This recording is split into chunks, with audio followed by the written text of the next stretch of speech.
Hello hello, bienvenue sur le podcast Les choses de la vie. Les choses simples sont belles. Partageons des ondes positives et profitons pleinement de chaque instant que nous offre la vie. J'espère que mon contenu te plaira et je te dis à très vite. On entend partout que les hommes et les femmes ont des sexualités fondamentalement différentes.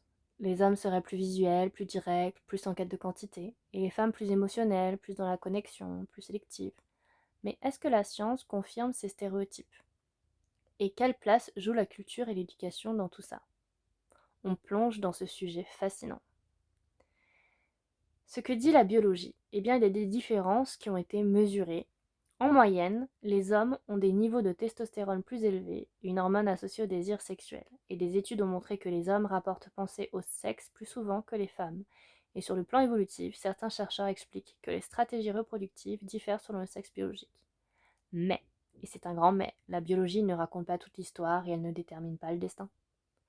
Dans les sociétés où les femmes ont plus de liberté, d'égalité et moins de stigmatisation autour de la sexualité féminine, l'écart de désir entre hommes et femmes se réduit considérablement. Et ça n'est pas une coïncidence. Des générations de femmes ont été éduquées à contenir leur désir, à ne pas le montrer, à avoir honte de leur sexualité active. Quand la honte est retirée de l'équation, ce qu'on appelle désir féminin ressemble étrangement moins au cliché.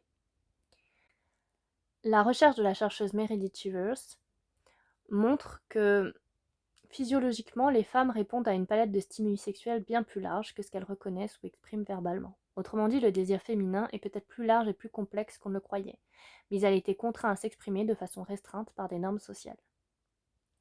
Comprendre ces nuances change la façon dont on aborde le désir dans une relation. Si on suppose que les hommes ont toujours envie et que les femmes ont moins envie, on crée une dynamique fausse. On ne parle pas, on ne cherche pas à comprendre. La réalité, c'est que les désirs varient chez tout le monde, selon l'état émotionnel, le stress, la qualité de la relation, la communication, le contexte. Et ce n'est pas une question de genre, c'est une question d'humanité. Les différences existent, mais elles sont beaucoup moins figées et beaucoup plus contextuelles qu'on ne le croit.